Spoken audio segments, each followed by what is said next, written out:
ભારતીય સેનાએ કરેલા સૈન્યના ઇતિહાસમાં જ્યારે તેમનો ઇતિહાસકાર લખાશે, એમના કરેલા કાર્યો લખાશે, ત્યારે સૌપ્રથમ આપણે યાદ કરીશું ઓપરેશન સિંદૂર. ઓપરેશન સિંદૂરમાં આપણે ભારતના જે વીર જવાનો છે એમને ખૂબ જ નિડરતાપૂર્વક, શૌર્યપૂર્વક, પ્રખરતાપૂર્વક અને ખૂબ જ જવાબદારીપૂર્વક બદલો લીધો છે અને આપણી ભારતના જે વીર જવાનો છે એમને સાબિત કરી બતાવ્યું છે કે हमसे जो टकराएगा वो मिट्टी में मिल जाएगा. આખરે આ બધાની વચ્ચે ખૂબ જ સરસ રીતે કામ કરવામાં આવ્યું, પરંતુ ફક્ત અફસોસ એ વાતનો એ છે કે હજી પણ પાકિસ્તાની આતંકી મસૂદ અઝહર જીવે છે. અફસોસ એ વાતનો છે કે હજી પણ હાફિઝ સઈદ જે પાકિસ્તાનનો આતંકવાદી છે તે જીવે છે. જ્યારે આ લોકો નહીં મરે ત્યાં સુધી નીચેની જે કેડર છે, નીચેના જે તત્વો છે તૈયાર થવાના છે. એટલે જ્યાં સુધી આ લોકોનો ખાત્મો નહીં થાય ત્યારે સુધી આપણે એવી આશા નહીં રાખી શકીએ કે પાકિસ્તાનમાંથી કોઈ આતંકવાદી પેદા નહીં થાય, કારણ કે જે આતંકવાદીના મેઇન માણસો છે, જે એમને ટ્રેનિંગ આપવાના માણસો છે તે હજી સુધી જીવે છે. અને એ આતંકી જ્યારે જીવે ત્યારે એ દુઃખ થાય, અફસોસ થાય કે હજુ સુધી આતંકી કેમ નથી મર્યા. મસૂદ અઝહર અને હાફિઝ સઈદ હજી સુધી કેમ નથી મર્યા. જ્યારે પણ પ્રેસ કોન્ફરન્સ થઈ, મસૂદ અઝહરના જે પરિવારજનો છે, 14 જેટલા પરિવારજનોના મોત થયા છે, ત્યારે પ્રેસ કોન્ફરન્સ એ આતંકવાદીએ કરી અને આતંકી એમ કહ્યું છે. હાલાકી પાકિસ્તાનના જે લોકો છે એને આતંકી તરીકે નથી જોતા.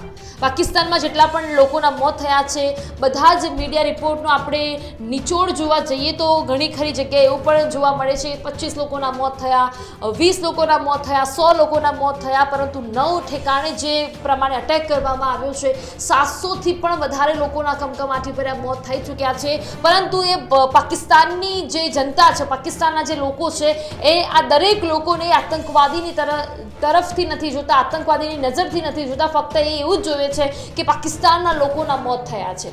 એ લોકો એ નથી વિચારતા કે આ પાકિસ્તાની છે એ આ પાકિસ્તાનના જે આતંકવાદી છે કે જેમને ભારતમાં જઈને જ કહેવાય કે પહેલગામમાં જે અટેક કર્યો એમાં લોકોના મોત થયા અને પછી ઓપરેશન સિંદૂર સામે આવ્યું ને ઓપરેશન સિંદૂરમાં ભારતે ભારતીય મહિલાઓના માથા પરનું, ભાલ પરનું જે સિંદૂર ગયું છે એનો બદલો લેવામાં આવ્યો છે. એમાં આજે પાકિસ્તાનના જે આતંકવાદીઓ છે તેમનું મોત થયું છે. અને તે પાકિસ્તાનના જે લોકો છે એ તો આ આતંકવાદીઓને કહી રહ્યા છે કે આતંકવાદીઓ આ ઓપરેશનમાં શહીદ થયા છે, પરંતુ એ ક્યાંક ને ક્યાંક ભૂલી રહ્યા છે કે આતંકવાદીઓ છે જે પાકિસ્તાનમાં રહીને જેમનો ઉછેર કર્યો છે. શરમ તો ત્યાં આવે છે પાકિસ્તાનના જવાનો પર, જે વીર જવાનો છે, પાકિસ્તાનના જે આર્મી છે તેના પર, કે એ સામી છાતીએ લડવા નથી આવતા અને આવા જે આતંકવાદીઓ છે એમને ઊભા કરે છે.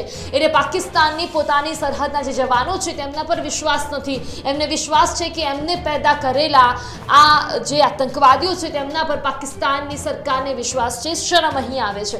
પરંતુ આ બધાની વચ્ચે જ્યારે પ્રેસ કોન્ફરન્સ સામે આવી મસૂદ અઝહરી, અને મસૂદ અઝહર એવું કહે છે કે મારા ઘરના 14 લોકોના મોત થયાના કરતાં હું એકલો મરી ગયો હોત તો સારું હતું.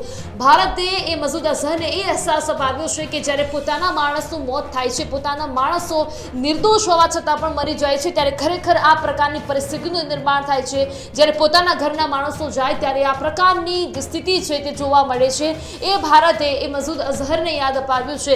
મસૂદ અઝહર એ માણસ છે જેને 1999માં કહેવાય કે કંદાર હાઈજેક કર્યો હતો. એ હાઈજેકમાં તેને પકડી લેવામાં આવ્યો હતો, પરંતુ સરકારની કોઈ એવી મજબૂરી રહી હશે, સરકારે નિર્દોષ લોકોને ધ્યાનમાં રાખીને તેને છોડી દેવામાં આવ્યો. પણ ભારતે જ્યાર પછી એને છોડ્યો એના પછી મસૂદ અઝહરે ભારતને કોઈ દિવસ છોડ્યો જ નથી. એટલે ભારત પર એક પછી એક મસૂદ અઝહર અટેક કરતો રહ્યો છે.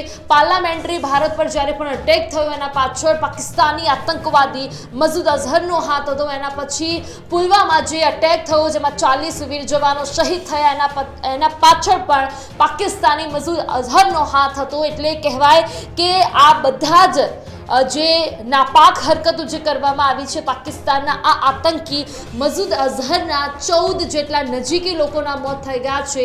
એ મોત ઉપર ધ્રુસકે ને ફ્રૂટકે રોઈ રહ્યો છે અને એમ કહી રહ્યો છે કે આના કરતાં હું મરી ગયો હોત તો સારું હતું. લગભગ 14 લોકોના મોત થયા છે. એ 14 લોકોનો જ્યારે જનાજો જાય છે ત્યારે એના આંખમાંથી આંસુનો એક રેલો જોવા મળે છે. એમની મોટી બેન, એમના જીજાજી, એમની બેનના 2 છોકરાઓ મરી ગયા છે. આજે આતંકી હુમલો એમના દ્વારા કરવામાં આવ્યો ને પછી ઓપરેશન સિંદૂરનો બાયબેક આપવામાં આવ્યો, જવાબ આપવામાં આવ્યો, ત્યારે એમના મોટા બેન, એમના જીજાજી 2 છોકરાઓ મરી ગયા છે, ભત્રીજી મરી ગઈ છે, ભત્રીજીના પતિ મરી ગયા છે, એમના 5 છોકરાઓ મરી ગયા છે અને 5 જેટલા નજીકી એમના જે ભાઈબંધો હોય, જે ફ્રેન્ડ્સ હોય, એ આતંકી મસૂદ અઝહરના એ લગભગ 14 લોકોના મોત થઈ ગયા છે.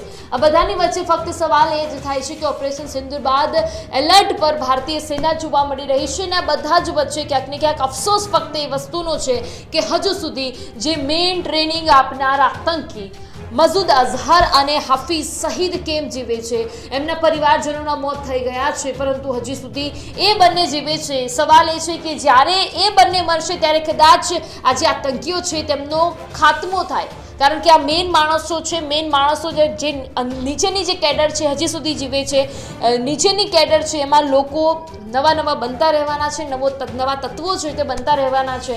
જ્યાં સુધી આ મેઇન માણસોનું મોત નહીં થાય ત્યાં સુધી આતંક રોજ ફેલાશે, આતંકીઓ રોજ નવા પેદા થશે. સવાલ એ પણ છે કે પાકિસ્તાનમાં એક કહેવાય કે મસ્જિદ છે, સુબહાન અલ્લાહ મસ્જિદની અંદર આ પ્રકારનું સંગઠન ચાલતું હતું. એની બાજુમાં જ મદ્રસો છે, જશ્ને મોહમ્મદ, એ મદ્રસાની અંદર આ સંગઠન બનાવવામાં આવતું હતું અને પછી એને POKમાં મોકલી આપવામાં આવતું હતું. નાપાક હરકત પાકિસ્તાનની એટલી છે અને પાકિસ્તાનની જે સેના છે તેના પર શરમ એટલા માટે આવી રહી છે કે પાકિસ્તાનની સેના પર એટલી 56 ઇંચની છાતી નથી કે તેઓ સામે લડે. આવા આતંકીઓને તેઓ ઊભા કરે છે. આતંકીઓના બેઝ પર પાકિસ્તાન છે એ ભારત પર હુમલા કરે છે અને મસૂદ અઝહર જેવા લોકો હજી સુધી જ્યાં સુધી જીવે છે ત્યાં સુધી આ નાપાક હરકતો પાકિસ્તાન કરશે તે વાત ચોક્કસ છે. આ મુદ્દા પર આપનું શું કહેવું છે અમને કમેન્ટમાં અવશ્યપણે જણાવજો અને હજી સુધી આપેલા i24 ન્યૂઝને સબસ્ક્રાઇબ નથી કરી તો સબસ્ક્રાઇબ કરી દેજો.